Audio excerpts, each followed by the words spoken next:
बिस्मिल्लाहिर्रहमानिर्रहीम। अस्सलाम वालेकुम। आप देख रहे हैं यूट्यूब चैनल आम सी बातें। जलील शरकपुरी साहब ने गठियापन की सारी हदें पार कर दी। इस वीडियो में हम इसी के मुतालिक बात करेंगे। नाजरीन कराम, जलील शरकपुरी साहब उन लोगों में शामिल होते हैं जिन्होंने सारी जिंदगी अहले सुन्नत का वोट कभी नवाज शरीफ की गोद में डाला है और कभी जरदारी की गोद में, और आजकल ये सारे लोग इमरान खान साहब के साथ मिले हुए हैं और इनको मिशन दिया गया है कि आप तहरीक लब्बैक और अल्लामा साद हुसैन रिजवी के खिलाफ झूठा प्रोपेगेंडा करें। तो इसी हवाले से जलील शरकपुरी साहब ने आज उसका आगाज कर दिया है। नाजरीन कराम, आज जलील शरकपुरी साहब ने एक प्रेस कॉन्फ्रेंस की जिसमें उन्होंने अल्लामा साद हुसैन रिजवी और तहरीक लब्बैक पाकिस्तान की तमाम शुरा पर कुफर का फतवा लगाया।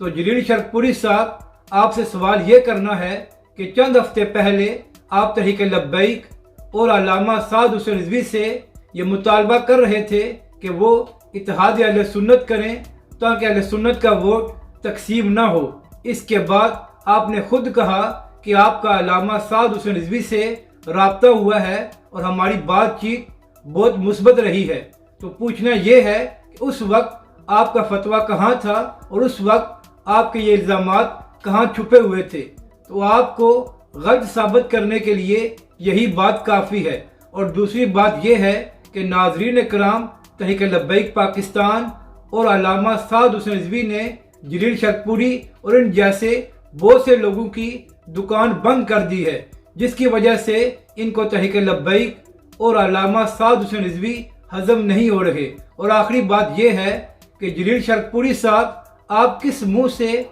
तहरीक लब्बैक या अल्लामा साद हुसैन रिजवी के मुतालिक बात कर सकते हैं? आपने उस नवाज शरीफ का साथ दिया जिसने गाजी साहब को फांसी दी और खत्म नबूवत के हल्फनामे में तब्दीली की। तो फिर आपकी बातों की क्या औकात रह जाती है? और तमाम अहले सुन्नत की अवाम जानती है कि कौन हक पर है और कौन हमेशा जाती मफाद देकर कभी नवाज शरीफ का साथ देता है और कभी इमरान खान साहब का। आप बातें करते रहे, इससे आप मजीद एक्सपोज होंगे और तहरीक लब्बैक और अल्लामा साद हुसैन रिजवी इसी तरह आगे बढ़ते रहेंगे और आप लोगों के दर्द में मजीद इजाफा होगा।